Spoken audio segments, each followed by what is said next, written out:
Welcome to Woodshop 101. This is episode 113 for January 22nd, 2018. In today's show, we're going to talk about juggling multiple projects.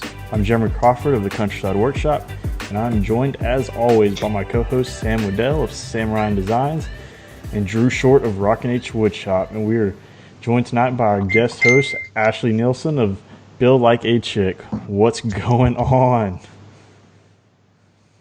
Not hey all guys! Hey! All at once. Yeah, all I at know. once.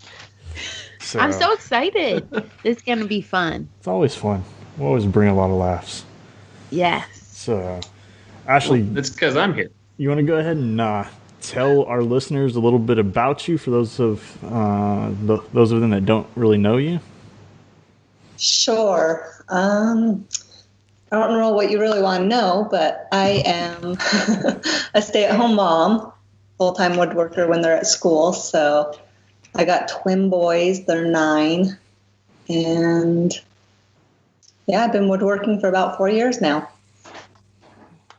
Awesome. Very nice. And I And live her out in- Instagram is awesome. Oh, thanks. Twins. I couldn't imagine it. Cannot imagine it. They're fun. We actually adopted them when they were 3.5. Oh, that's awesome. Right at like the really funny age. Yeah. Yeah. Sassy three-nagers. Yeah. My daughter's just turned 3, and the things that, I mean, she was funny before, but things she started to do now to almost just like keep me cracking from the minute I get her out of bed at like 6 o'clock until she goes to bed. Yeah. Well, mine still make me laugh every day. I know, they're hilarious. That's for sure. The things you never know what is going to come out of a kid's mouth. You're like, what did you just say? Yes. So my son just tonight was telling my wife, he was like, I'm no longer going to defend you. I defend my mom. Okay. And my daughter ran to me and goes, well, I'll defend my dad. My dad will buy me whatever I want. And she goes, Dad, I want a new Chase Paw Patrol tomorrow. I was like, That's okay. hilarious. And my son was like, well, my mom will buy me whatever I want, right, Mom? And she was like, No. Yeah, what do you want? So I was like, this is awesome. We're getting played against each other just to get some new toys. So, Is it working? what are you doing, Sam? My mic fell out. Sorry, everyone. But we would love to thank our patrons, Michael Brindle, Devin, Richter, Sean McHenry, Carl Mose, and Neil Sims. Thank you guys so much for supporting us. If you would like to support the show, you can head over to woodshop101podcast.com/listen.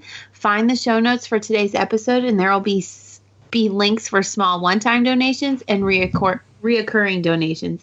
If you want to become a patron to our Patreon campaign, then head over to patreon.com/woodshop101. You can buy a Woodshop 101 podcast t-shirt, hoodie, or some awesome Rev marker packs. Head to countrysideworkshop.com/shop for the link. So definitely go check them out. Those hoodies are so warm. I wear it all the time. Do you only have And so soft. the one color? I do, but I'm thinking of getting the other color. I have the dark charcoal. Yeah, I think the other one's ash, like a light gray. Yeah. I think. Yeah, we need to. I need to pick up the other color too.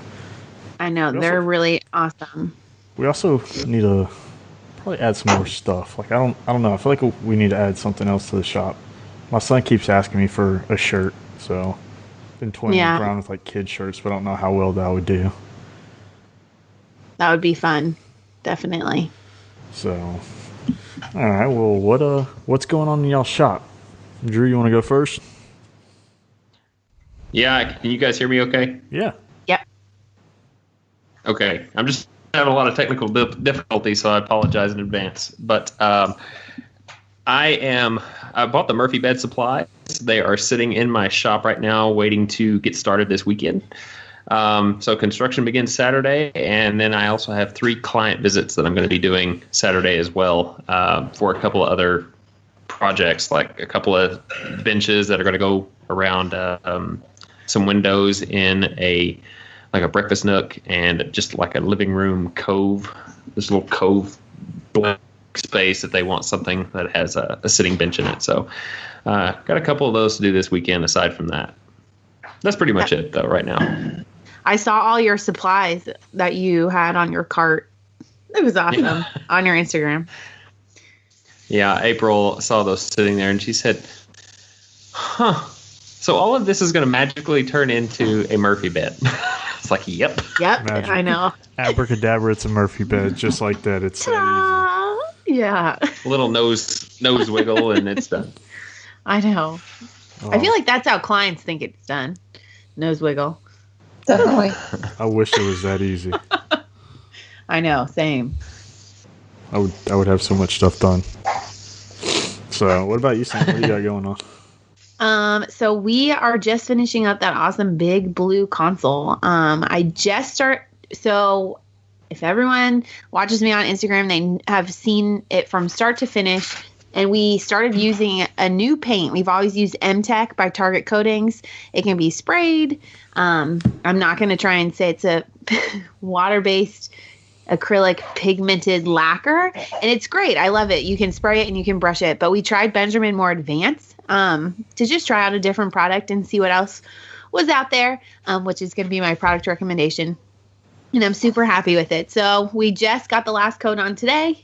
We have to do a couple more coats on the doors with flipping them. And then in comes a game table, another table, and then I got a lot of contracts in the works. So we'll see where it all goes. But it's going to be busy What kind of until game summer. table? Will it be like size of a dining room table, or? Actually really cool because it's her great grandfather's table that he made, and it's really awesome. And it's super old, and there's a crack in it, so we're going to repair that. But he made a chessboard in the middle, and it's solid all the way through, not like laminated or not any of that. So it's solid all the way through. So we have to refinish that and add a base. The legs were like really short, kind of like a 24-inch high table, which you can't really do much on. So we're turning it into like a bar height table so that they can put it in their living room. It's also one of my interior design clients, that they host a lot of football parties for like the games and stuff and do puzzles. So they're empty nesters. So they do a lot of puzzles. So we'll be putting that in their living room. So it will be really cool. And then the bent lamination table, which I've never done before. So that will be fun. Yeah. Sounds interesting. Yes. So What keep about you, watching. Ashley?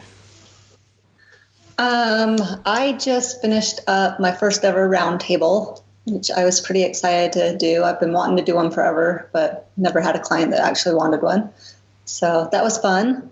And I'm gearing up to make some nightstands. Hopefully go get the supplies tomorrow, and then more tables. I swear I do millions of tables. Yeah. I know your circle table is really nice. I like it a lot. Thanks. Yeah, it was the first ever, and I had my husband actually help me make a jig for it. So it turned out pretty cool. Yeah. Yeah. You think you'll make more round tables now? Yes, this was actually one that I didn't want to go home to the client. I was like, can we just put it in my kitchen? Because I haven't had a table in my kitchen for 2 years now. I sold mine because I hated it, and I've been so busy that I haven't made my own. So I really wanted to go. All too well. Yeah. That's awesome. Just tell the customer there was a fire and I lost it all. I can't bring it to you now. I'm gonna have to make another one. Yeah. I wish. If it was just that easy. So, I'd just like you guys. I've been pretty busy I've been editing a couple videos, and so you heard me like the last week really talk about like my goals in 2018 is to kind of reduce some and not take on as much, and this is part of like that 2017 taking on too much and not getting it done. Is I shot a couple videos back in 2017. One of them was fully edited, had no post behind it, so I've been going back and writing the posts behind that so I can get it finally uploaded. And the other one is still just a lot of raw footage. that's being edited this week, and hopefully getting the post writ for that so I can finally get them out released. Probably not going to be on any schedules. I'm going to release them as I get them done. And then for a while now, a dog bowl stand has been in the works. A lot of people do it, and they kind of all really look the same. And so I wanted to do it, but I really don't want it to just be like a stand with a hole and a bowl and 4 legs. Like, I wanted it to be some kind of unique. So the rough sketches I have for it gives it kind of like a mid-century modern twist to it. I'm going to have like splayed legs on it, and then just a top with the bowl sitting in it. But I was going to do like 2 or 3 different ones just so my dog, like, I have 2 different dogs, of one's tall and one's short, and I was going to do them of different heights. I think I'm just going to do their water bowl and all their food bowls together, make it long. So it should look pretty interesting once done. But my son's kind of been begging me to get out there and work on it with me, so I think that's going to be one that it's going to be pretty fun to have my son out working on it with. And then I have a cutting board that I'm going to be refinishing. My uncle, my uncle made it for my aunt back in 1980 for, I think, that when they got married, if I remember right. And I mean, solid wood 2-inch cutting board, really nice, made out of oak and walnut. But it's just one of those things, like he finished it and then never really cared for it since then, and so it needs a lot of care. So it's gonna be sanded down. There's a couple of places that are kind of chipped on it, so I'm gonna try to repair those, and then refinish it for her and send it back to her, and hopefully she'll get another 20 or 30 years out of it. Maybe she'll hand it off to one of her kids. So my week's been pretty busy. Weekend's gonna hopefully be even busier, leading into next week. So it'll be pretty neat. I'm finally glad to get some of these computer things done. I hate sitting behind the computer because I do that all day at work, but I'm glad to be getting those done, like tonight. Like, literally right before we were doing this, I was working on typing up a post. So it'll be good. So I can hopefully get on to bigger things. I'm kind of itching for another furniture build, and I don't know what it's going to be yet. Got so many things on the list, and I just got to kind of figure out which one needs to come first. So yes. What? Maybe you should pay your secretary to do more of the computer work. I was just going to say, you should use your secretary. Pay which secretary? My wife? Yes, your wife. I'd try to get her to pay me a little more. I have a great secretary. I hate to tell you this, Jeremy. You're going about it all wrong. Yeah, I must be, because if she's working for me, I'm not getting paid. She's taking all of it. So that's why you hire your mom. So I got my mom. I just give her my love. You can give your wife your love. Hang on? Did you? Living on love. You pay your mom in love. That's it. Yeah. Mom, hugs. do all this. Yeah. No. Maybe just a little bit. You can't deny it. You said it already. She loves it though. Hugs and kisses for Suze. So what does Gramps get? Love too. I'm always like, Gramps, don't you just love me being here? Do you miss me during the day? He's like, no. I'm like, whatever. No, Gramps gets paid. Gramps gets paid. I saw how he flipped you off that day going to the restaurant. I don't think he cares. Oh my gosh, that was hilarious.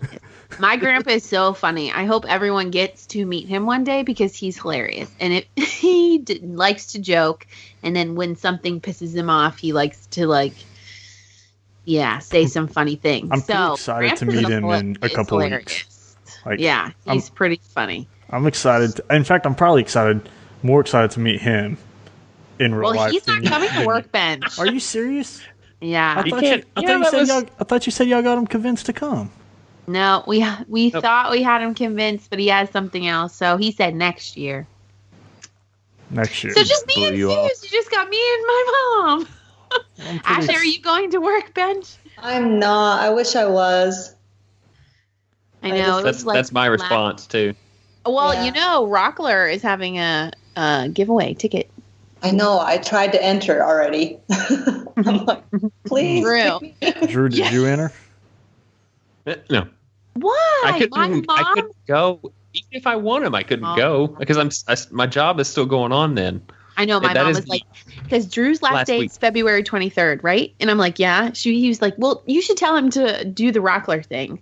I was like, Mom, you're so sweet. You're so sweet. She got your back. That's for sure. Well, I hope you win. Yeah, there. I would still be working. So Well, maybe you call in sick that week. yeah, Drew, right. why do we see you're in Atlanta? I'm at the doctor in Atlanta. Yeah, I had to see a specialist. Yeah. So, well, I'm kind of bummed that I'm not going to get to meet your granddad. Well, I'm so sure. Me and my mom are just as awesome. Look, maybe, No, I don't think so. maybe, but your granddad. Definitely don't think so. Everybody asks to see more of your granddad. Like you post all these stories and stuff, and people are like, "Where's your granddad?" No way. Exactly. I'm kind of the same way. I see all these pictures of you doing, cutesy little things in the shop, and like, where's he at?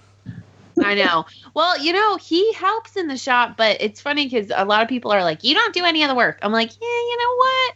I actually do like 99% of the work. Actually, I've had 2 people say that, not a lot. But Gramps is there to like mentor me and like, show me different things that I might not know. But like, mainly it's me. Like the next couple of builds, except for the bent lamination, is all me. So he's down there like fiddling with other things, making jigs, doing whatever, and taking pictures of me. Sam's probably in the background. See, Gramps is probably at the table saw and he's doing stuff, and it's him like, ooh, I take a picture of me doing that too. Yeah. And then there's like 3-4 takes of it. I know. It's so funny. I have bloopers coming out this weekend, so they're pretty hilarious. Yep. And the hair twirling. And the hair twirling. I know. I do it all the time. It's really bad. I mean, Ashley, you're a girl. I sit here and twirl my ponytail all day, every day. When someone's talking to me, like I sit here and I twirl it. I don't know what it is. I just twirl it. I twirl my ponytail. That's just me. I do when my hair's down. Sometimes I'll grab it and twirl it. Me too. But when I'm out in the office, I have it like in a high pony so I don't touch it at all. Yeah. I know. I have it here. Today after swimming, I put Katie's hair in a man bun. She was like so excited. I mean, how do you put it in a man bun? She's a tomboy. No, she's a tomboy. She does not want it to be a girly bun. So I said, it's a man bun. She was like, it's awesome. That's pretty awesome. Nope. My son's hair was, for some reason, when he wanted to grow it out this year, not have haircuts throughout the winter time.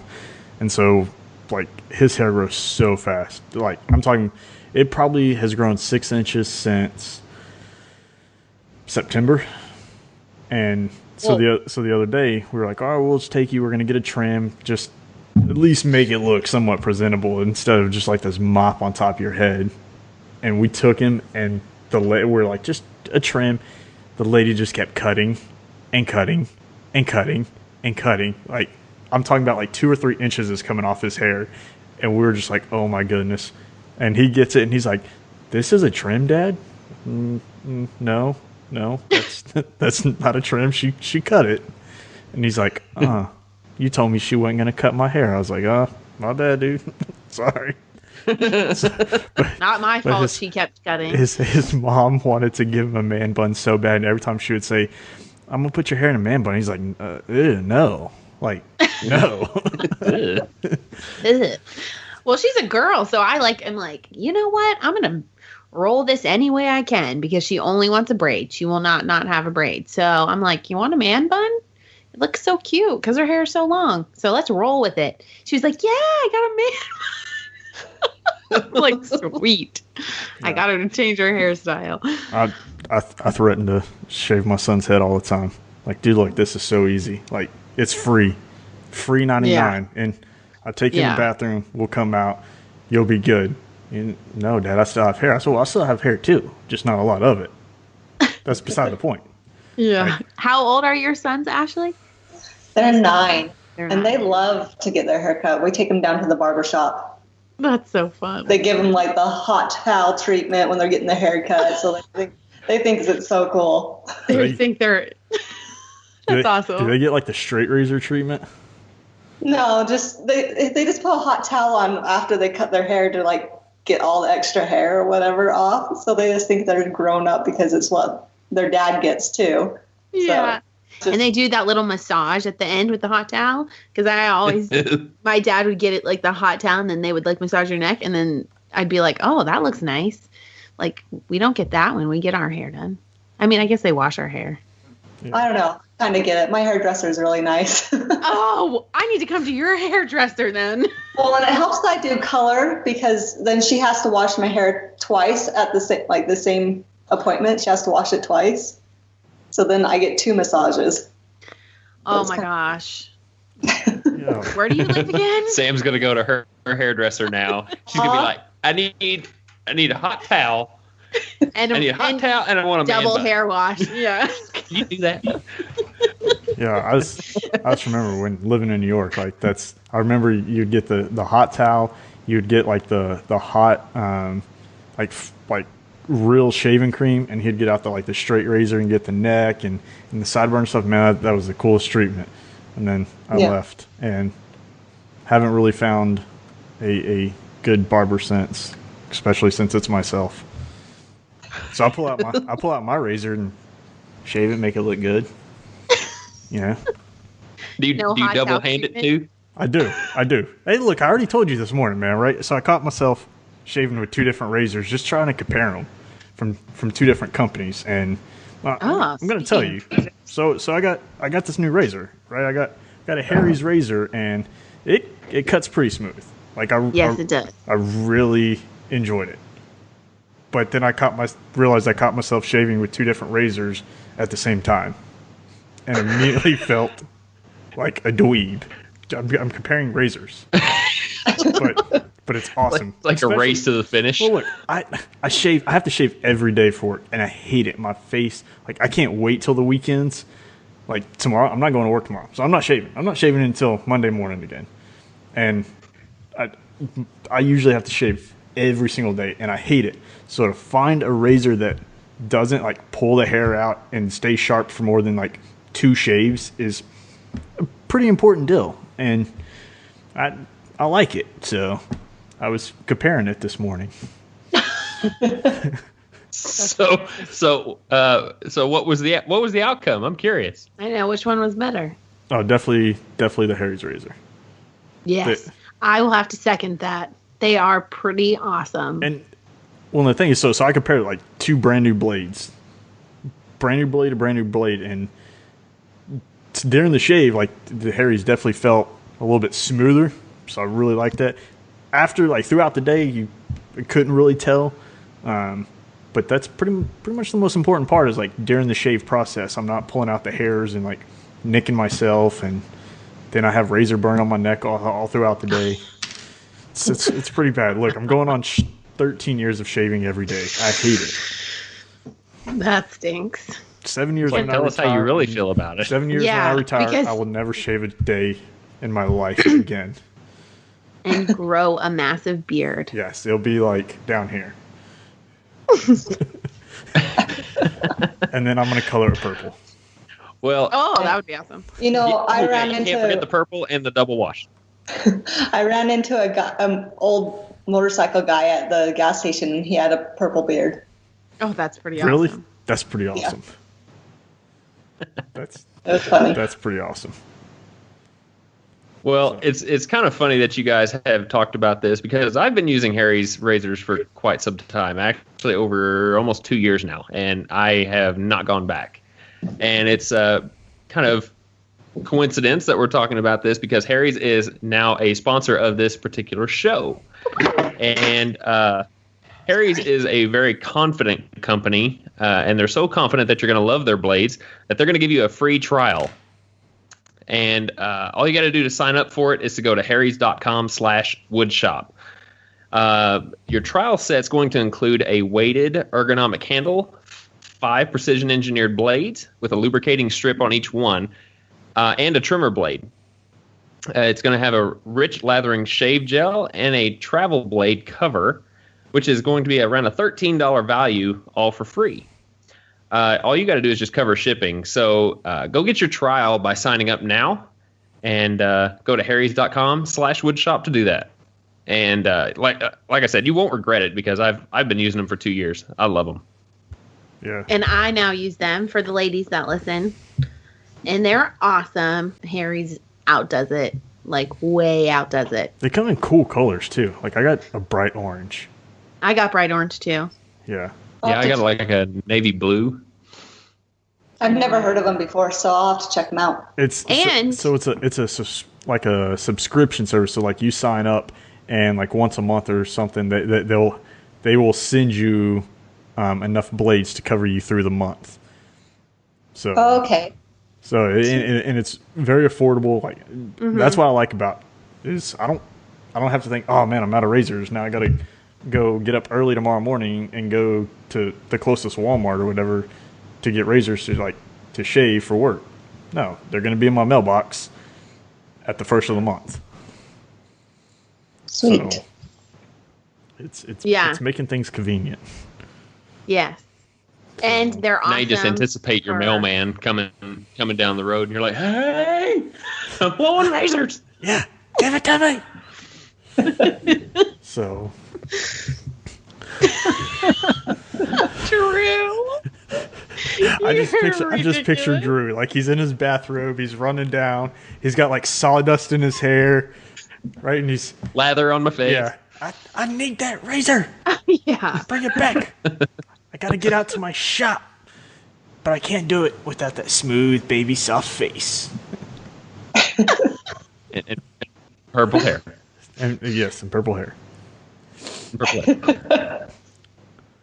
So speaking of the shop, we're going to get into our topic, and which is the tips and tricks for basically juggling multiple projects. And we've heard Sam go on and on about how many projects she has in a week. And, I don't even know where she gets all the storage for all this stuff, but I don't know if I could have that many in my shop. Yeah. Grandpa's about to lose his, yeah. Lose his what? Yeah, you want to step in some? Yeah, he's about to lose his SHIT because there's too much in the shop. So, but we normally only take like 2 projects. I'll go ahead and start this, but we'll go ahead. We only take about 2 projects in the shop, depending on the size. Since this console is so large, about 9 inches wide by like 50 inches tall. That's the only thing we've taken other than smaller pieces because it's broken into 3 different sections. But I do at that time make other contracts, do SketchUps, send out different, proposals for different people. So in this week, I've sent out about 7 different proposals, and a lot are coming back in. And the way that we work is whoever has the signed contract first and a 50% deposit gets that next spot in line. If you're not in a rush and you don't really care when you're going to get it, versus a client maybe that's signing around the same date or, a couple days in a difference. If they're trying to hit a deadline for, a different renovation or whatnot, then I try and work with them that way. But other than that, 2 projects and that's it. But it's 2 projects in the shop, but you're still juggling more than that between SketchUp and contracts and things like that. Yes. And it's a lot of work. Like, it's definitely having a good planner and organizer is great. I started to use this new app called Trello, and it keeps me and my mom pretty organized. We can both be like editors in the to-do list and everything. It's really cool. It's free, and you guys can like make different to-do lists and have different builds and stuff. So it's actually really, really helpful. And because Drew turned me onto that Scanner Pro, we scan all of our receipts into that app, and then we have them for our taxes and see what we truly spent on materials for each plan. So, yeah. You're welcome. Yeah, thank you. And actually, I have a question for you after the show. Well, actually, you know what? I can ask you now. So the listeners can hear. So when using that Scanner Pro, can you take all of those receipts and put them into your QuickBooks and or two ways or the app that Jeremy has? So you would have to upload them into Wave individually. Okay. But so I've stopped uploading receipts into Wave necessarily. Yes, it's a good database, and I'm actually going to start doing what Drew does with Scanner Pro. And here's the reason why: because the receipts on Wave apps ties into the transactions. So, say you go to Home Depot, you buy some lumber or just whatever materials, and you put it on your business debit card, and you have that business debit card tied to your Wave apps account. Mm-hmm. It's going to automatically download that transaction and put it in your transaction history. Well, if you then in return take that receipt, scan that receipt through the Wave apps receipt scanner, it's going to take the receipt and put it in your transaction history as well. So now you're going to have to go in and delete one of those out of your transaction history. Got it. And when it comes to tax time, you don't necessarily need all those receipts, off of Wave. You can put it into like a separate PDF folder, and that's kind of I was like, I was doing it, and then I started noticing it was really complicated to get my transaction history set straight. And I was talking to the customer service at Wave, and that's what they were telling me is if you scan a receipt, then you're going to have to delete it from the automatic import from your bank statement, or don't scan the receipt because it's just duplicating that work. So that's why I'm going to the way that Drew was talking about, scanning it into Scanner Pro, just so I have a digital copy of those receipts come tax time. Then I can figure out what I got to claim that way.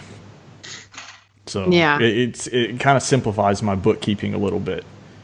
So because we got QuickBooks today, and so my mom sat for like a long time looking at it, and you can return it within 30 days. So if anyone didn't know that, you can go ahead and try QuickBooks, see if it's for you, and then if it's not, then you can return it within 30 days. So she was looking at it for a little. I haven't had a chance to look at it very much. Actually at all, but I will this weekend, and because we made a Wave app, or we signed up a Wave account. So I will let everyone know next episode what we end up going with, QuickBooks or Wave. So we'll see. Yeah. And I thank you for our awesome listener who emailed us a ton of information about QuickBooks. So I really thank you. That was like awesome. You went above and beyond about QuickBooks, and we greatly appreciate it.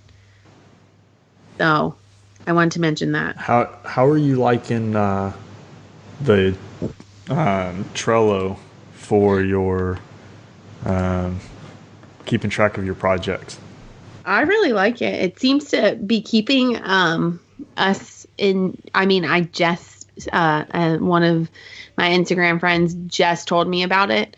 So I just started looking into it like last week, and I really like it because it's nice because me and my mom's a nurse, and I also have another job. So if we don't get to talk, I can update my app. So if you have other people in your business that you need to keep updated, they can log in and also be contributors and change things around and see different things that you're doing. So that's really cool. Yeah. Obviously they'll have to be logged into your like same account, but she just has my username, the business's username and password, and she logs in on hers, and then we can both see what gets marked off and what, emails have been sent and what still needs to be done. So it's definitely helpful. There's a way around that. So I've been using Trello for like 6 months now, maybe longer. So she can have her own independent account and you can have yours. Yeah. And you can set it up as a team board, and give her access to it through her email.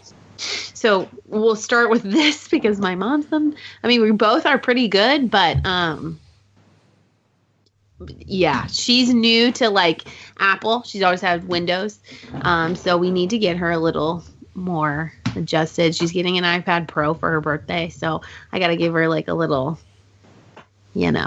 class. Yeah. So Trello's not just an Apple app. It's not a phone app or a smart device app. So I didn't know this. Download it on your computer. Go to the App Store on your Mac. Yeah. Have you done that? No. So I guess I should re-say that. She's good with like Microsoft Word and checking her email, and that's about it. So I need to like help her. I mean, she's amazing. I love her. And so, she's amazing at writing emails. She's great. She is an awesome, like, assistant, business partner, mom, best friend. She's amazing. But so I just need to help her out with a little bit. I just taught her how to upload an Instagram post. Yeah. So. Well, get on your App Store on your Mac. Download the Trello app for your computer. So I've did that, and so now when I'm on my computer, I'm not always trying to mess with my phone. If I need to update something, I already have the app running on my computer. I go in and update it, and it's just as quick and it's just as simple to use as the smartphone app.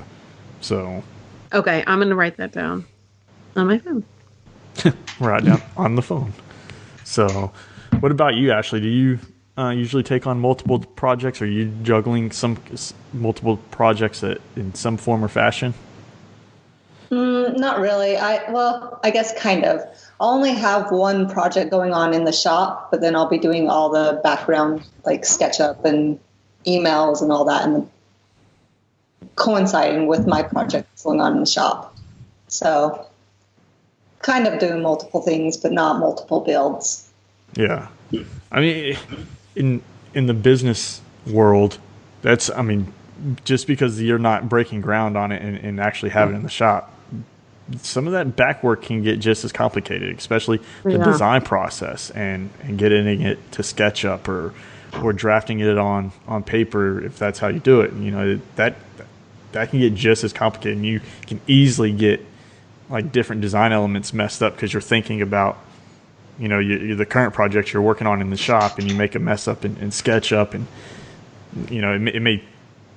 you may go 2 or 3 steps past that before you realize I messed that up. I got to go back, So sometimes it's hard to track, or to even remember where you left off with a certain project. So, do you have any tips and tricks that you help try to keep yourself on track? I try to write everything down. I swear I write my weeks, months down every week. I don't know why, but I just rewrite it because it helps get back into remember it. Yeah, I need to be doing this or whatever, because between the woodshop projects and then my kids coming home with homework, I start to get their homework in my brain, and I'm like, oh wait, I should have been sending a PayPal invoice for this, or so I just try to make sure I have it written down so I can look at it, and I post it in multiple places. I'll put it in my office, and I'll put it out in my shop. So, and then I have it on my phone too. So I'm constantly looking at what I'm supposed to be doing. Yeah. What about you, Drew? Well, I'm kind of starting to get everything off the ground right now. So it's kind of a learning process. When you do this full time, there's a huge learning curve as to how valuable your time is and where you want to put it. I know, like doing SketchUp, it's easy to get lost doing SketchUp. And when I say lost, I'm talking like computer time and real time. They don't coincide.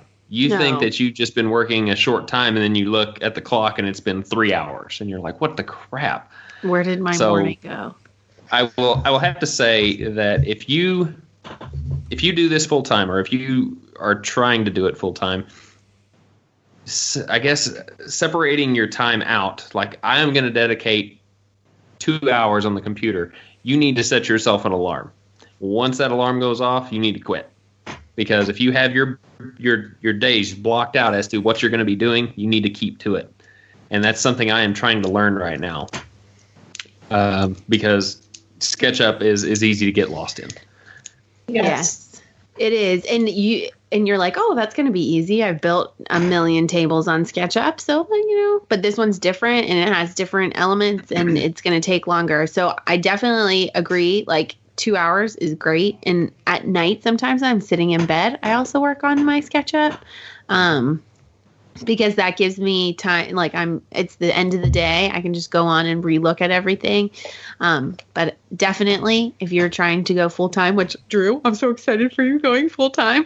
But definitely set your day up, because even though I have another job, like we have a system down what we do in the morning so that we can get as much done.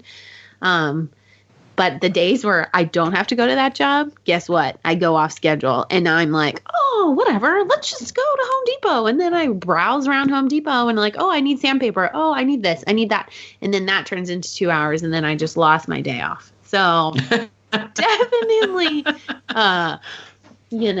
block out your time accordingly. Okay. So I don't know how your day goes. I mean, can you give a rundown of what your normal daily schedule is? Every morning I wake up, I walk my dog really early in the morning. Then I go to the shop. So I'm at the shop, I would say between some days as early as 7:30, some days as late as 8:30, just depends if I have to do something else. Then I work in the shop until 1. I leave there. I run all my personal assistant errands that I manage that household, and then I pick up the kids from school at 3:20, and then I'm with them and doing dinner, and then that's my day. So is there any other days that are set aside for things outside of that? Like on your weekends, what do you do? So Saturday and Sunday, it's full day in the shop. So this weekend, I love when clients come out to the shop. I can show them everything, show them where their piece is being made. We finalize everything there. I normally do a meet up at their house, and then they come over to the shop as their last final. We put everything in writing, sign the contracts. So Saturday mornings, I wake up, go to the shop, and am really there until 5, 6 o'clock. Same on Sunday, 5, 6 o'clock. So my grandma is the best because she makes breakfast on the weekends, hot breakfast. So if I'm not there before 8 o'clock, I am not getting breakfast. So yeah, that's my day. So, and then we work in the shop. On Sunday, it's just shop? Shop. Saturday, Sunday is all shop. So, and then when I'm home, at night, I do SketchUp on the computer. Sometimes I'll start something and I'll send it to Gramps and he'll finish it. So it's actually nice that me and him can work on SketchUp together and that we both know it. That's a huge advantage because when I leave the shop, my grandpa, I tell him, I don't want you working on it. You're retired. It's my business. I want to finish it myself. My clients know our time frame and we always hit our time frame. So I don't want you working on it. I mean, if he wants to, I say, okay, go ahead. But I tell him not to. But if we have a SketchUp or something that maybe I started or he started, and then we'll pass it off to each other if he can't finish it or I can't finish it due to my work commitments. So Gramps is great, actually. Gramps helps a lot in the SketchUp department because I'll start something and then send it, and then he'll send it back, and then I'll finish it. So do you have a day that you set aside for, say, client visits? So Saturdays and Sundays are mainly client like visits, interior design clients. I do a lot sometimes in the mornings, but I have to be done no matter what before 12:30.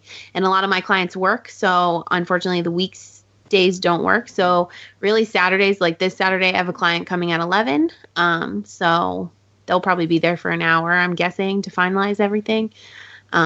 And then February 10th, I have to go back to my interior design client's house and finish up their foyer. So I try and set those on the weekends mainly. If I don't have a meeting, then I'm in the shop. So your mom handles most of like the emails and bookkeeping and all that other stuff, right? Mainly the bookkeeping. I mean, she does help with some emails. She's so cute. She'll be at work because she's a nurse, so she works 12-hour shifts. And she'll be like, "Did you see the email from Stacy?" I'm like, "Oh, yeah. Okay, I'll go check." Because maybe I didn't check. So then I'll go and check, and then I'll shoot an email back to our client. But my mom's my proofreader because sometimes I'm not the best at grammar. So she'll proofread it in the drafts and then be like, "It's good." So do you... She's so funny.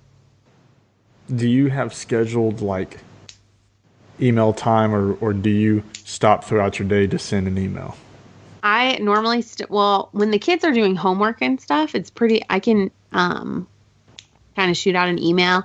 And even after homework, because the neighborhood is so big. But at night, I do the majority of my emails and SketchUp stuff. Okay. It's a lot. So, Ashley, do you have anything that is kind of outside of this realm that you do a little bit different, or is this kind of follow your method of madness too? I'm pretty much the same, other than Saturdays and Sundays. I don't work in the shop. I spend that mostly with my husband because he travels a lot for work. So he's normally gone during the week. So like I try to do more family stuff on the weekends, but during the actual weeks, Monday, Tuesday, Thursday, Friday, I'm out there by 8:30, and then I shut down at 3:30 when my kids get home. And then Wednesdays are their short days, so I'm only out there from 8:30 to 12:30 because I get home early on those days. So I try to make everything work in there. So after 3:30, you don't do any office work, no SketchUp, emails, send an invoice to clients. You try to get everything done before 3:30? Sometimes I'll do the SketchUps and stuff at nighttime and the emails. It's normally like in between dinner and bedtime.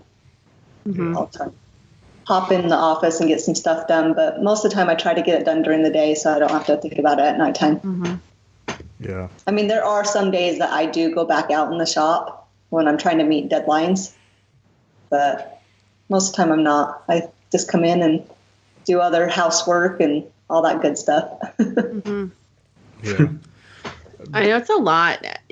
I was just going to add one other thing. Eventually, when I go completely full-time, my days will be like set in stone, and weekends is a huge thing not to work, and you should definitely spend it with your family. Like building a business is a lot of hard work. And if you can take the weekend, take it, because that's time that you're not going to get back with your family. And definitely take it. So eventually when I go full time, I'm going to be just with you, Ashley, and be like, no, I'm not working on the weekends. That's my time. Definitely give yourself me time or you'll get burnt out and tired and sick of it. So just that little touch to it. That's what I did at first. I was working weekends when I first started out, and I got burned out real fast. So the only little things I'll do on weekends now is deliveries if I have to. Yeah. That's all of my deliveries are only on the weekend. But yeah, it's a lot of, even like the SketchUp and stuff is like mentally exhausting, sending emails and all of that, thinking about everything you need to do. Even if you have like a nice planner that is, everything is exactly how it's supposed to be and your to-do lists are on there, it's still mentally exhausting, and you definitely need to give yourself me time. Yep. Yeah, I see the way that my day is going to have to work. And like I said, this won't start till the end of February, so I'm still working out the kinks. But my daughter's school starts late in the day, like 9 is when I have to have her there. Oh, really? Oh, wow. So if I'm going to do some work, I'll have to wake up early, probably be out in the shop by, say, 6, and then do some work, get her ready for school. I'll have to wake her up, I don't know, like 8 o'clock, something like that, and get her breakfast and all that stuff, have her ready to school, come back home, and then work some more. And then I've got to have her picked up by 4.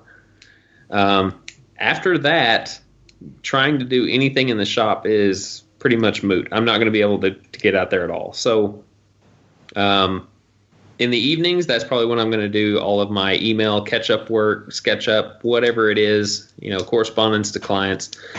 And then I may do client visits, say, like the first 4 hours of a Saturday or the first 4 hours of a Sunday, something like that, my wife likes to sleep in. And, I don't blame her. But if I'm going to make this work, I'm going to have to set aside some growing time, even on the weekends. But I don't want to interfere with family time. So if I can do it, while they're still laying in bed or still kind of relaxing, then I may do that, and then be home by, say, 11 o'clock or something like that. I don't know. Mm-hmm. It's still a work in progress. I know. And once you start, you'll find like what works and, what works with your schedule. But definitely doing the like clients the first thing on like a Saturday morning or Sunday is like the best, because then you knock them out and then you can do whatever. If you need to be in the shop or family, then it's done. Mm-hmm. Like I don't like when it's midday, like a client, if it doesn't work with their schedule, but I have to work with them. And they say like 2:30. I'm like, oh, because that takes you out of your groove. Yeah, I'm like, oh, that stinks. But yeah, so that's the client in the morning on Saturdays is like key, and that's when we deliver first thing Saturday morning. So, what is your time blocks for your client visits? Is it 30 minutes, an hour? What do you do? So, the first initial one normally is like between 30 and 45 minutes. And that's when we talk about everything. I go over everything. I bring stain samples. But, some stuff is decided at that time, but not everything. And then they end up coming to the shop like this Saturday. I'm getting ready to do shiplap on a client's wall and then do a big mantle that's 120 inches.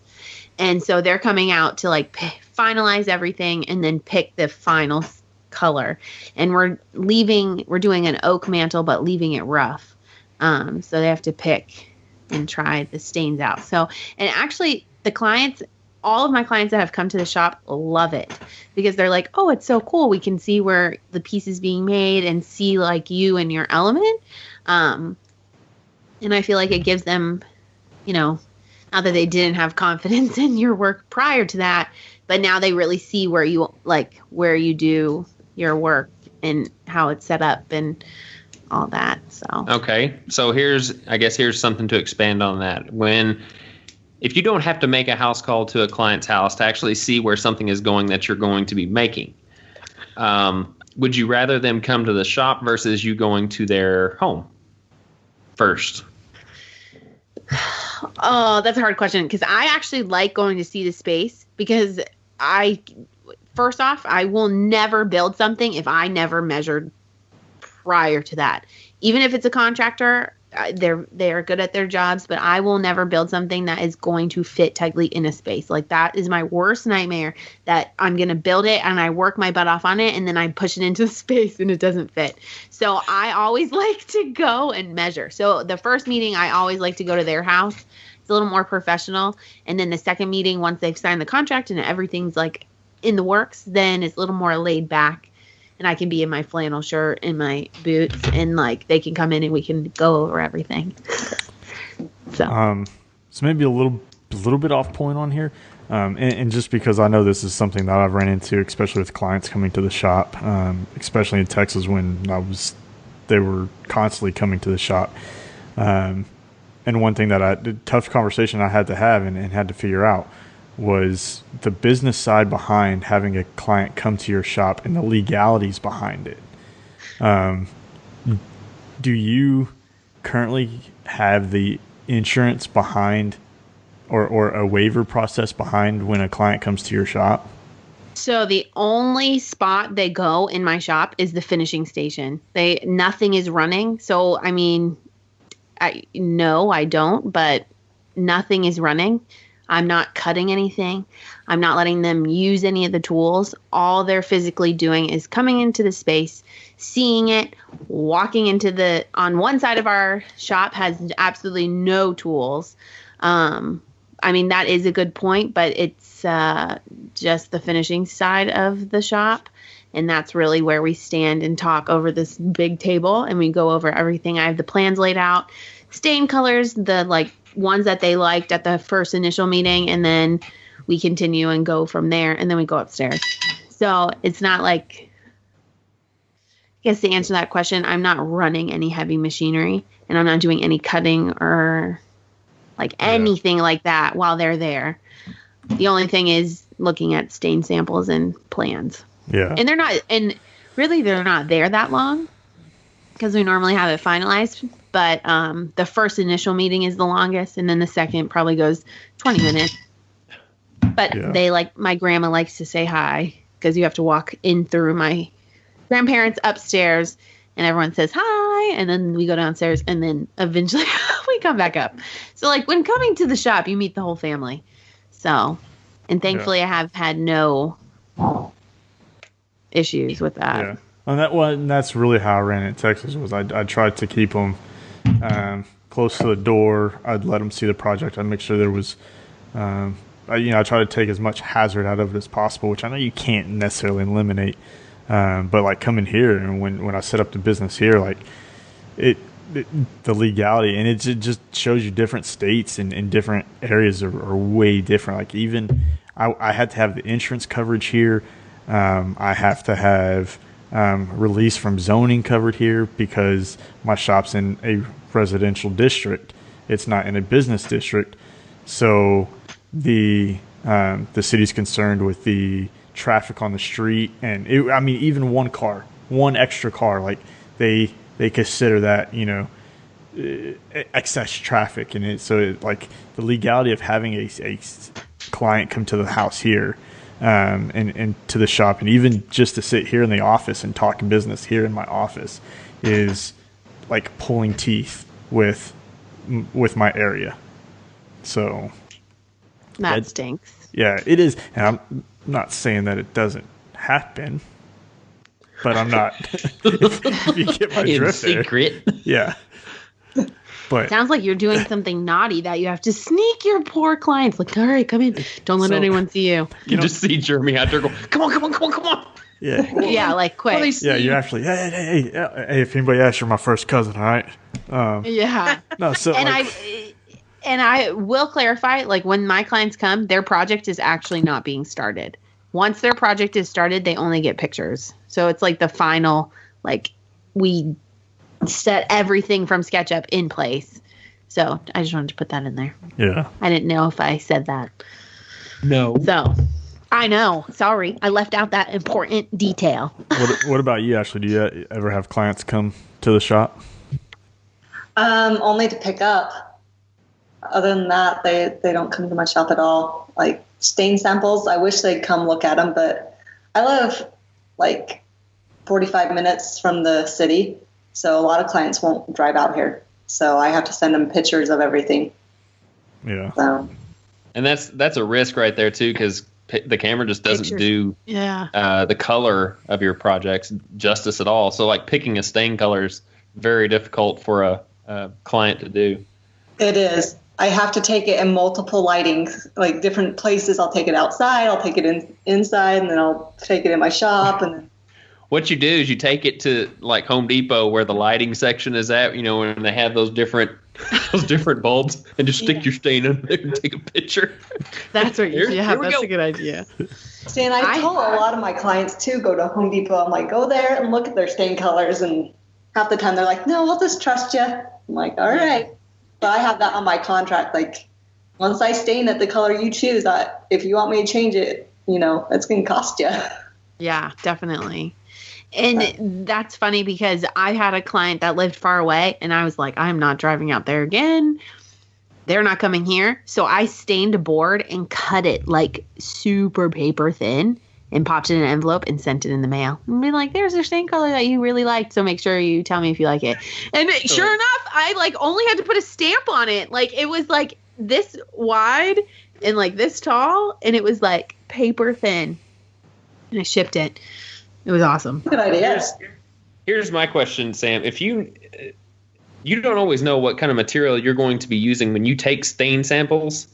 Yeah. So what do you just have samples on, say, a pine board or a piece of plywood? What is your medium that you have it on? Made them on pine a long time ago, but with talking with Dylan from Wood Brew, I probably will end up changing it over to plywood so here's my issue. With the pine, I feel like you can kind of basically see what it's going to look like on all different types of wood. But I tell my client, look at these samples, tell me which one you like the best. Because when I am making like their piece, I have cutoffs. So I say pick a couple and then I'll put it on your piece. Then you have to sign that off. And then they can see it on their cutoffs, which is the wood that I'm using for their piece. So they always have to see that before I put it on, because like that's also another big fear that I like put it on and then they hate it. And then I'm like, oh, well, you're stuck. And I have it in my contract too, but taking the cutoffs, I have it on, the samples are on pine, taking the cutoffs and doing like a couple of their favorites is what I have found out to be the best. So am I like the only one that doesn't do color samples? Like make color samples? Yep. So I do color samples, but I went like the easiest route possible. I primarily use general finishes, but I also had used some Minwax stuff. So I contacted Minwax and General Finishes and had them send me their sample cards.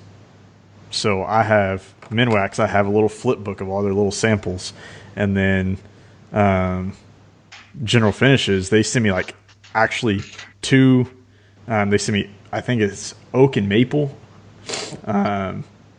actual wood chips of every single color. So I get oak and I get maple with the same color on it, so you can see the color difference. And I have it for their water-based finish, for their dye finish, gel finish, and their oil-based finishes. Like I reached out to them and I said, they generally charge, but I just told them, I said, hey, look, you're going to be my sole source. Like, this is the product I'm pushing. This is the product I use. How can I acquire your samples? And it's literally like the little sample cards you see in Home Depot, or it's the sample chips that you see at Woodcraft with all the different colors on it. So that has saved me wonders, because I have a box and I pull the box out, and depending on the time of year or the type of project, I say, okay, well, I'm only going to give them options of a water-based finish. So I pull out the water-based colors, set them out, and I put them all across the table, and they pick. But then I do go back and make sure I stain like a sample board from their project. But as far as like making a whole bunch of different colors, I try to use standard colors out of the can. I try not to do a lot of mix. Yeah. Mm-hmm. A lot of my clients want that like restoration hardware look, that like super light look that I have had to play with to find the like right look. And Ashley's laughing because I'm sure she's had the same thing. And you're like, what? Okay. Well, you know what? Okay, we can do this. So the weathered oak from Minwax is like the best if you mix it with a little bit of dark walnut. It gives you, or gray. Those give you good ones, or special walnut. So those are like my samples. I have the pure colors, and then I have a special ring, which I bought those beaded chain things that you normally see in like furniture stores that have like the legs of the couch on. So that's what my samples look like. They were on Amazon. They were super cheap. I used my drill press, put a hole in it, laminated a piece, and it's stuck to the back with what color and then what grade, because you pick like a super crazy stain that's mixtured and then I have whitewash on it and all this different stuff, then that's going to cost you more than if you just pick like weathered gray. Weathered gray is a completely different color and like price. So I add in different prices because it's different amounts of labor and you're using two different stains. So definitely don't put your mixed in with your normal. I need that Amazon link. Okay, I'll send it to you. Yeah, do that. Yeah. Just drop in the group text there. So, all right. Well, let's get into some product and tool recommendations. Ashley, you want to go first? You got something that you want to recommend? Sure. My new recommendation is the Dynabraid sander. I just got it for Christmas. It is amazing. It's so lightweight, so my hand doesn't get fatigued at all. It's kind of pricey, but it is. I don't want it. No, I'm kidding. It's not as much as the green Festool stuff, but Oh yeah, definitely. I love it having small hands. It's so nice, and it's air, and you can hook it up to your vacuum, so that helps. So that would be my product recommendation. And that's random orbital. You said it's pneumatic. Yeah. So that sounds awesome. I mean, I definitely have the green product, but I don't have the green sander product. That cost me a pretty penny. It's a different shade of green than some of the greens that I have, I think, right? Yeah, probably. Yeah, definitely. different shade of green. Yeah. I know. I haven't. I want the Traxxas so bad, and my grandpa was like, "Do you want it or do you need it?" I'm like, "I want it. I don't really need it." Which one's gonna guarantee getting it? Yeah. No. We're like, okay. But my take on it is at some point you may not need it, but you buy what you want if it's going to make you enjoy your job or your craft that much more. Yeah. And I will definitely why I bought into the Festool line is because I hated sanding. Now that I got a Festool sander, it's my second Festool sander, but we won't go there. I enjoy it. Like I don't like hate or I don't regret looking forward to sanding. I'm like, oh, okay, sanding, cool. Let's get done with it. Yeah. So. Yeah.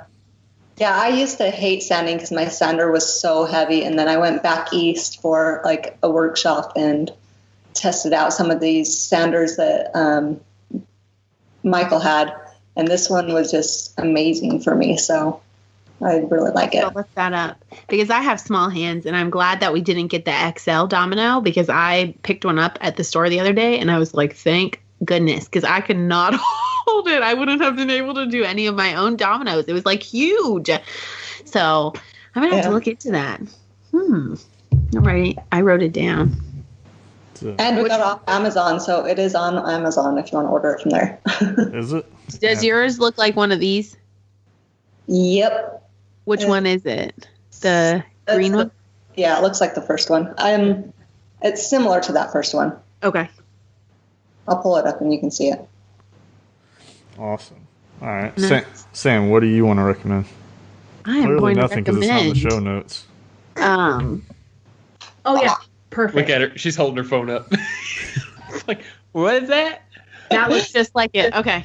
I'm going to put that in my... It's on my Instagram page if you want to look at it closer. Oh, there we go. Perfect. I'll do that. It's like, it's this. Yeah. Yeah. Yeah, can you see that?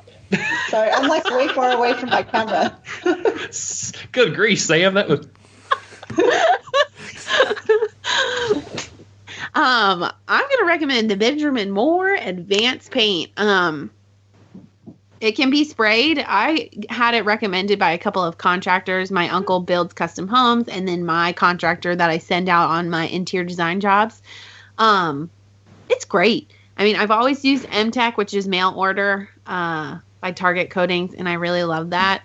So I'm not saying that Benjamin Moore is my new favorite, but I will say it's up there.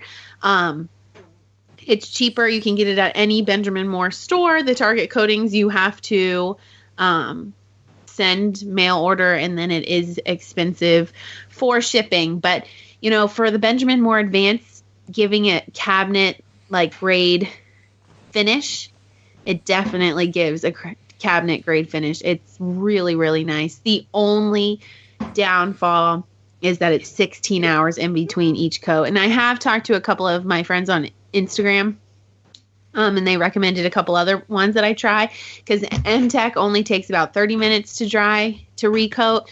But the Benjamin Moore, they say, allow 16 hours for it to adhere and to fully harden before you do any sanding or another coat. But I will say it's actually really nice, and you really don't even need to sand, and it's so nice and smooth. Jeremy's kind of looking like I am too. I'm sitting here thinking, what kind 16 hours between coats? Yeah, what kind of base is that? So it's an oil base, but wait, didn't you learn about oil base painting your house? Yeah, no. Well, actually, no, you didn't learn. No, but yes, I did. Me and Gramps were like skeptical at first, but it has a water. Oh my gosh, I forget how to explain it. Basically, I don't need mineral spirits to wash my brushes. If you let them sit for more than 30 minutes without using them, then you need it. But right after, you can go and wash it with soap and water, and it works. I will send you guys the exact name of it, but it's like oil-based with the water or something. Okay, so it's but new. You cannot put a second coat on. You cannot sand between coats for 16 hours. Yeah, so if you're on like a tight deadline, definitely go for the M-Tech because it gives you the exact same finish and you can recoat in 30 minutes. But we always leave our Target coatings. I love it. But there's also PPG Breakthrough, which is like 3 hours in between each coat. So, but I've never tried that before. Well, and I don't like to use like latex paint. The M-Tech is a water acrylic pigmented, water-based acrylic pigmented lacquer. So it's a dyed lacquer is pretty much what it is. Mm-hmm. And you can take the M-Tech, which is nice, to any Sherwin-Williams or Benjamin Moore, and they'll tint it for you. And also, if you know the color prior to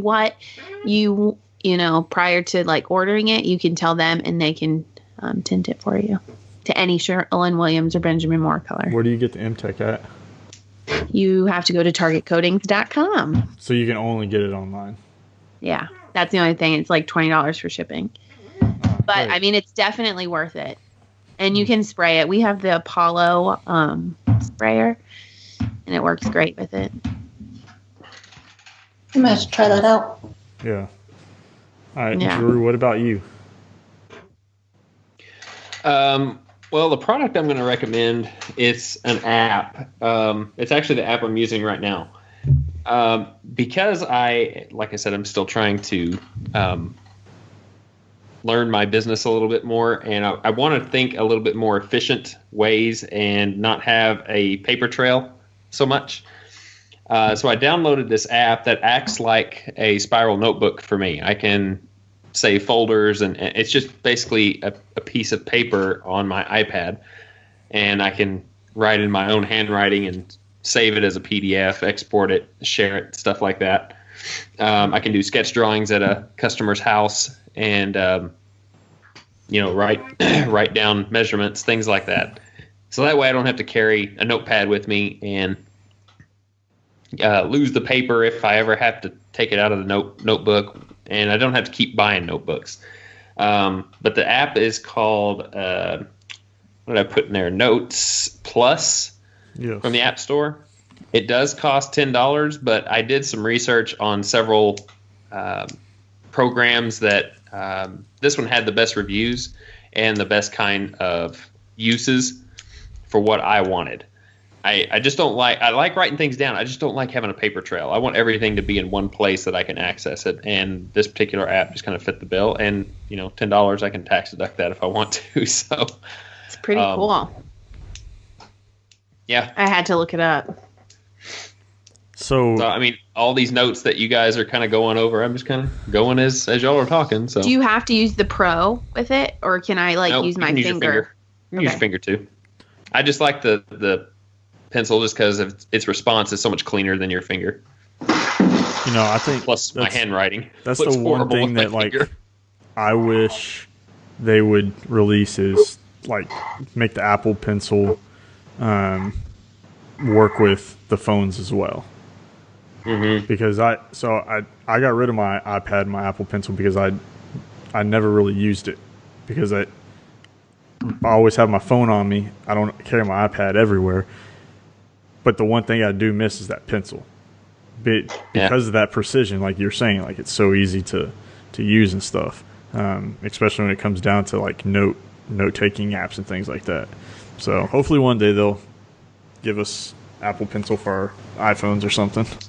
What I would really like, and if somebody knows of this app, is a calendar app that's outside the calendar that's on your phone. I don't like, inputting with text and all that stuff. I would like to have a calendar that you could zoom in on a specific day and handwrite appointments in. Oh, that would be cool. I don't know if that exists. I have one on my phone. What's it called?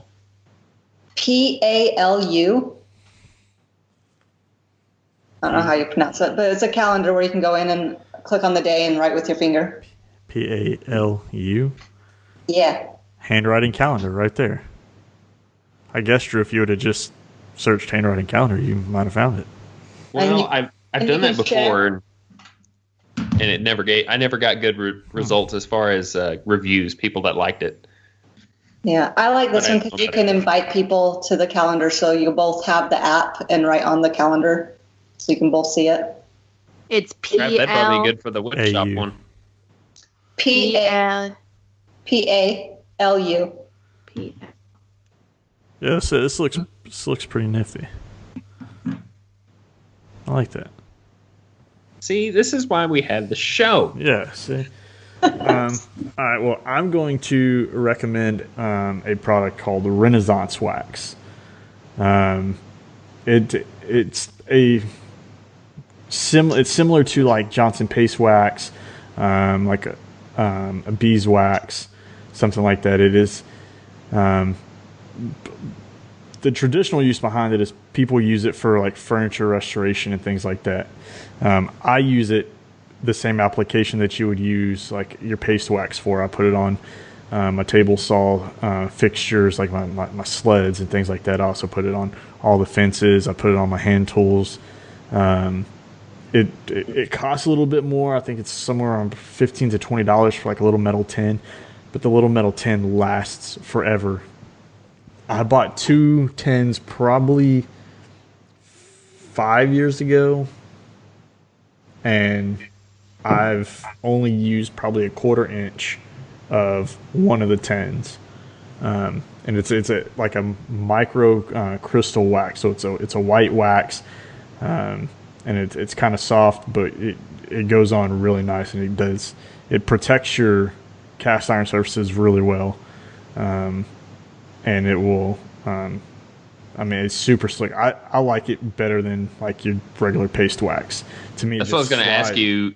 If you compared it to like Johnson's Paste Wax, do you find it way much better? In my opinion, way better. I find that it slides better. There's less friction. I've never had it. If I slide like a piece of wood across that you're always going to get like a little bit of wax on it if you're sliding it across a surface that has wax on it.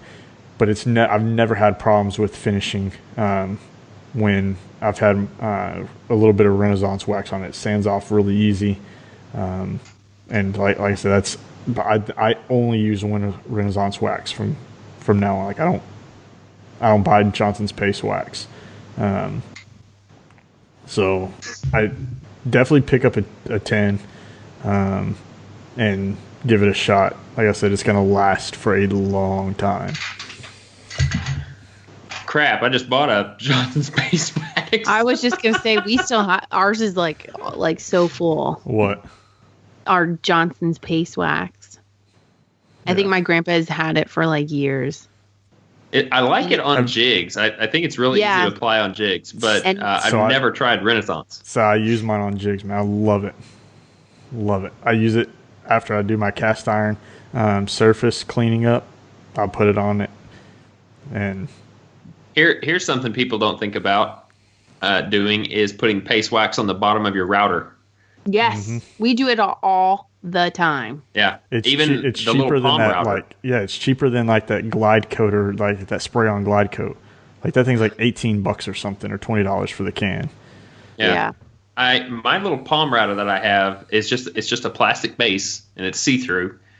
But when I first started using it, it had a small little friction vibration. As I was running down the wood, it would kind of jostle, and I'm crap, I need. Have you ever used Renaissance Wax, Sam? No, I just was typing it into my phone, actually. What about you, Ashley? I've never used it either. No. I'm not making promises. I have to find it first. But the company. So when I bought the 2 cans, I went straight to the company. So probably 5 years ago, they sent me a dozen or more small sample tins, and pretty sure I still have them. If I can find them in the shop, I will send you guys some of the sample tins so you can give it a shot. So Sweet. Perfect. That would be awesome. I mean, other than that, they're going to sit out there because I have 2 full-size tins. So I don't know what I'd use all the samples for, but they sent them to me. So Well, you can just send me the one full big one, and you just send the girls the samples. Look at Sam's face. Oh yeah. Look, timestamp right now. 1 hour 20 minutes. Go look at the YouTube video and look at Sam's face. Like she just would have shot Drew's head off if she had laser beams coming out of her joking. eyes. I'm the best at joking. I was totally joking. Oh, but it was good. It was good. Well, this was an awesome show. That's for sure. Super fun. I would like to remind you, if you listen to the show on iTunes, to please give us a 5-star rating. It helps us reach a greater audience. I was about to say, not that y'all aren't great. It's just my reading isn't that great. JF1234. Love the report. Rapport. Love the rap port. These guys have always having fun and laughing while being educational.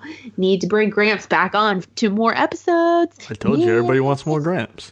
I love Gramps. He needs to start posting on his Instagram. Or you I start know. posting on his Instagram.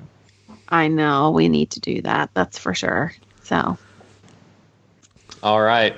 Well, we want to thank Ashley for coming on the show with us. It has been a blast having you on, and you've shared some really good information along with both of my cohorts here. So for anybody that has any further questions, especially if they want to ask you, Ashley, how can they go about contacting you? You can go to buildlikeachick.com or on Instagram. Build Like a Chick is normally where you can find me the best, is Instagram. Or I'm on Facebook as well. Just look for the purple hair. Yep. Sometimes pink, sometimes blonde. We'll see. Oh, I haven't seen the blonde yet. I gotta check that out. Well, if you guys want to get in contact with us, Sam, what is the best way they could do that for you? SamRyanDesigns.com, and then SamRyan_designs on Instagram. There I am the most. You can catch me the most over there. And she's always got Gramps taking photos of her, so you always find her smiling face everywhere. Did Gramps do that Sam Pro video today? No, my mom did. How many Suze is at the shop. How many takes? Actually, that was the second one because I was running late. So I should just be running late all the time, and maybe I would get it done faster. I like how she censored herself there. She said that was the second time. Because I know my mom listens to the podcast. She'd be like, "You were lying. You lied." I know. Did you see my comment on that? Yes. I responded back. I said it fell out, and I still haven't put another one in because I guess I'm just lazy. So but Jeremy's the only one that would notice that I didn't have my second earring in. I was like, something's off about Sam. Something's just off.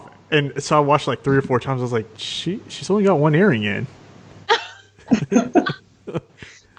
If you watch my stories, everyone should have noticed by now that I've had it missing all week.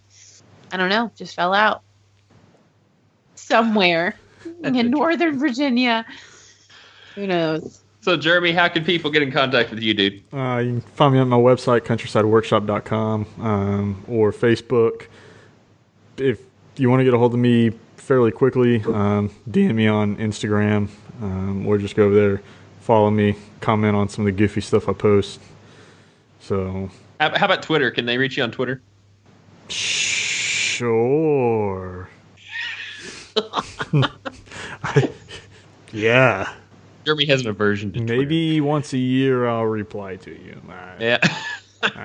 Pull a Sam Ray. I think the only person ever contacted me on Twitter was Diami Pilaki. Man, sorry, Diami, I'm not on Twitter no more. You're gonna have to send me a message somewhere else if you need to get a hold of me.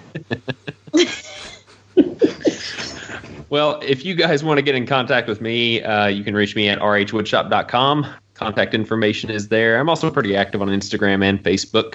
Just look for either my name or Rock-n H Woodshop. But if you guys want to get in contact with all three of us at the same time, you can reach us through the email, which is kickback@woodshop101podcast.com. Or you can call to leave a voicemail, which is 409-234-3959. Don't forget the voice memo app on your phone is also a good tool to use. You can send us the file through the kickback email that I just mentioned.